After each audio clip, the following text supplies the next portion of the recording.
Every week, the Payne family cuts straight to the real financial story. The one question, Bob, everyone's asking is, are we in an artificial intelligence bubble? You've been through boom and bust. What do you think? No hype, no myths. Just what actually matters to your money. Does feel very similar to what we experienced in the 90s. Where are we, though? Are we in 1995, 1997, 1999? Listen to the Pain Points of Wealth on the Red Apple Podcast Network. Listen, all you New Yorkers. Taxi! Okay, we're looking around. This is the 77 WABC minicast. Breaking news, WABC. Just hours ago in Minneapolis, Minnesota, another shooting involving the ICE troops that are obviously trying to protect the citizens of Minnesota. And this shooting came from a man who approached them brandishing a dangerous weapon.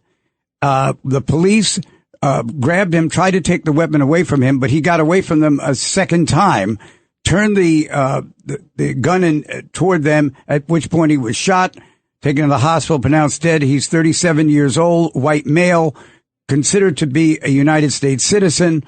But what is shocking me, and by the way, this is David Patterson, and if you didn't know, I don't really care. But the point is that in this situation, the reactions from public officials is astonishing. There's a video that even I can see that clearly the police were attacked initially, defended themselves, tried to disable the attacker. The attacker gets away and turns a gun on them. They had no choice. Now, we can debate over, what happened a few weeks ago with Miss Good and unfortunately what happened to her. That at least is a case worth debating. This is not. And public officials, and I won't mention their names, right here in New York and also around the country, are making these statements. This is why we need to shut down ICE. This is why ICE shouldn't have been there the first place. And it is just absolutely aggravating. And I have my problems, obviously, with, different ways that law enforcement acts and that sort of thing. But there have to be certain situations where, as Americans, we all agree they had no other choice. And so to that end, I welcome you to this week's The Left versus the Right. And this week, it's the left versus the right and the right and the right. One Democrat against three Republicans. I'd say that's a fair fight. So let me introduce a gentleman who upset the supermajority in the New York State Senate when he won a Senate seat in 2024. He hails from Brooklyn, New York, so you have to like him because I am too. And so we just want to welcome Steve Chen, the new state senator. How are you? Thank you, Governor. I'm doing great. It's a little busy, but it's very cold outside. I want to remind my constituents and everyone in New York to be cognizant of the weather conditions and be careful. Well, we're going to get back to you because I want to hear a lot of your thoughts. 27 years of your life, you were a police officer, correct? That's correct. So also with us today is an individual that defied all odds and decided to run for Brooklyn Borough president. She was a real estate agent and became a candidate and had a great showing. The result was quite predictable. New York is pretty much a one-party establishment. However, she says she'll never have anything to do with politics again. I really beg to differ, but please, everyone, please welcome Janine Acquafreddi. Hello. I'm so happy to be here with you, Governor, and alongside the senator. And I said I was leaving politics the second the election was over, and here I am, sitting between two historic politicians.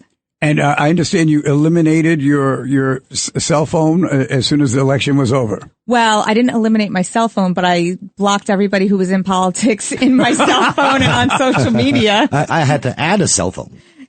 You had to add a cell phone? Yes. Oh, because of all the people who were calling. Right. Oh, absolutely. And finally, we have with us someone who attends the Left versus the Right from time to time. She loves to hear the conversation. My wife, Mary Paterson. Hi, everybody, and welcome to Hi, this Mary. toasty afternoon. We have lively conversation here, so I'm just sitting here enjoying it, and I hope you're at home enjoying them speaking as well. So, calling on your previous employments, Senator, I'm just wondering how you would assess the situation that happened in Minnesota. It's very difficult for me to Monday morning quarterback from New York from 1,000 miles away or 1,500 miles away. I have yet to fully understand exactly what transpired over there, but I want people to understand that law enforcement agents sometimes have split seconds, and this happened to me many times on several occasions. We have split seconds to make a decision to determine whether we have the justification necessary to use deadly force. Nobody ever goes to work looking to shoot somebody. That's not me. That's not any of my friends. And a gun is not a tool for us to use as a force to stop somebody. It is purely a self-defense mechanism that we have. And then in that regard, obviously there'll be some investigation of this particular case, but preliminarily, just for elected officials to go out and speak without any information at all, not even the information that was provided by the police department of Minneapolis itself, it's really just provoking an already antagonistic situation between people in this country where there are completely different ideas as to how to address so many problems. And that's what I see as the situation here. And that's why I, really hope that the more that video is circulated and more is learned about this particular situation, it is eminently different from the other situation a few weeks ago. And it's one, as the senator just said, that it takes a split second, or you only have a split second to make a decision, or either you will be injured yourself or you are late to try to save someone's life. So that's where we stand on that. Now, continuing with just some of the situations, Senator, since you are from the borough of Brooklyn, there was a Supreme Court decision that came down on Thursday rearranging the district lines because, according to the court, they did not allow for significant enough minority participation. And it's kind of hard to actually infer from that decision that there was that kind of a problem, because the senator, Malliotakis, is a minority herself. So I thought maybe you would weigh in and let me know how you feel about that court decision. Yeah, so first of all, I believe Judge Perlman absolutely made the wrong decision. Don't forget, let us not forget that he was, for a time, he was the chief of staff to the governor. And this is like, to me, it's a leftist thing, gerrymandering in its purest forms, because when you walk around in my district, which has a tremendous overlap with Congresswoman Nicole Malliotakis' district, I campaigned with her last time in 2024. Our faces appeared on posters together. And when you walk around my district, all you see are minorities. We see Asians, the Chinese, we see Urdus, Pakistanis, we see Indians and Hispanics. And, I can't think of some place where it's as diverse as my district right there in southern Brooklyn. And I absolutely feel that this is pure gerrymandering just to unseat a fantastic Congresswoman, Nicole Malliotakis, who is half Cuban, by the way. And the only Republican that we have in New York City representing us in Congress. That's right. Well, in redistricting sometimes, the way that you increase the number of seats for your conference is to stack all types of voters that you think won't vote for you into another district. That's what I would have thought if I looked at the district lines for the Congresswoman at some time before this. But clearly here, it just doesn't seem to make any sense, because there are certainly enough people in that district, if they felt like it, might even unseat the congresswoman, or she herself was able to get into office by unseating somebody else. So it's kind of a surprising decision, and it's one that's going to be debated. It will now go to the Court of Appeals and the state Supreme Court, and maybe, who knows, to the United States Supreme Court. But it is something worth discussing in this particular year, because it is an election year, and that's when a whole lot of games get played on both sides of the aisle. But this one really surprised me. I knew there was a court case.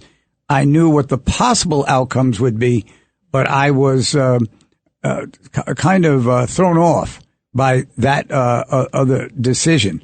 Is this the reason, Ms. Acquafreda, why you will never enter politics again? Absolutely. As a Republican, and you know what's unfortunate? I am the poster child for what the left claims they support. I am a Hispanic woman. I was born in the projects. I clawed my way to independence. I went to CUNY for my education, and you would think that I would have gotten more than the number of votes and the percentage of votes that I got, just based on people that want to see people like me have opportunity. But they don't. I think, and this is the problem with what's happening with Nicole Maliotakis and that congressional seat. We are underrepresented, we are being represented by people who claim that they want the best for us, but only if we see things their way. And I feel like unless I have a D next to my name, I don't have a shot. And I could have the best policies in the world, the best ideas in the world. I could, really bring about positive change for everybody. But, and the problem with having one party rule is that it really I really don't have a chance. And this is going to affect all elections moving forward, because people are going to say, well, why even vote?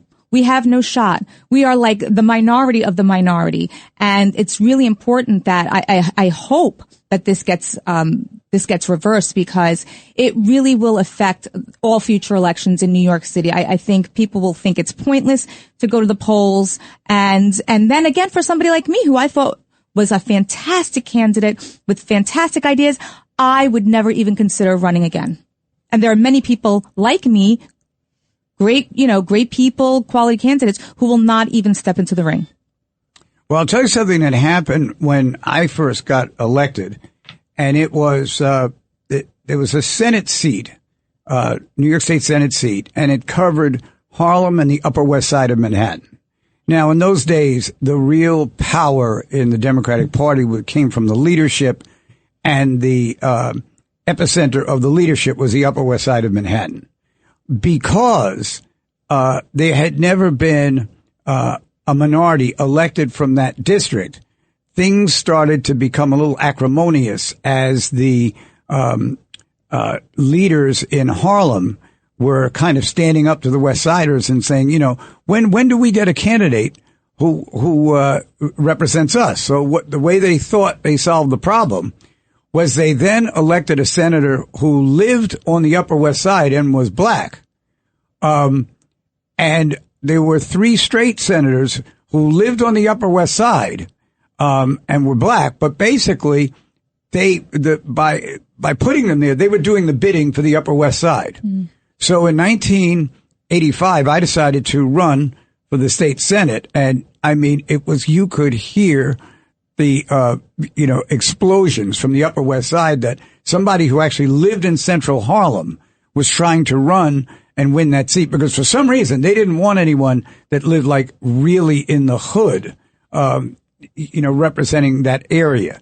And so, at a certain point, I made this a public issue. In other words, this was something everybody knew, but no one talked about it. boy, when I talked about it, they got even angrier over there. And then I won the nomination of the party, and then I won the general election in that year.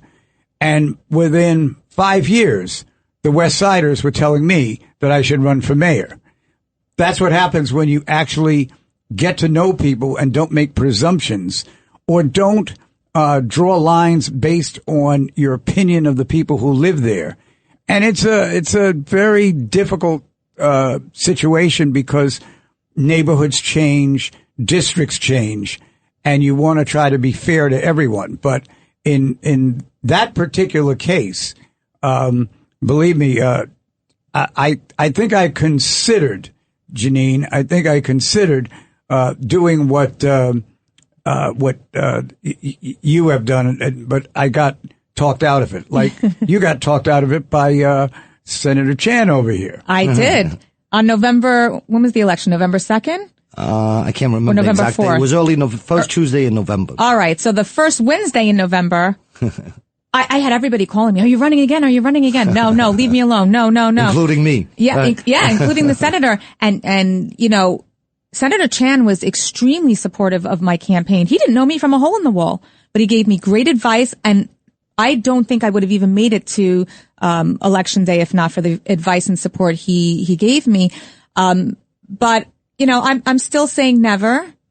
But he did sort of reel me back in, so to speak. I've been in Albany for 3 weeks now with him, and you know, maybe just stay active behind the scenes for now. Well, very good.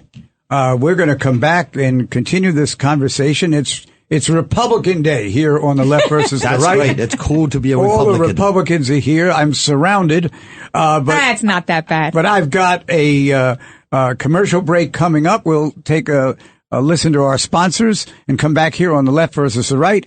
I'm David Patterson. Please join us in about a couple of minutes. Listen to this podcast now on the Red Apple Podcast Network. The Idea Gen Global Podcast with George Sifakis. I'm George Sifakis. In a world overflowing with noise, there is one forum where the world's smartest voices connect, where visionaries sit at the same table as innovators, and great minds don't just talk, they act.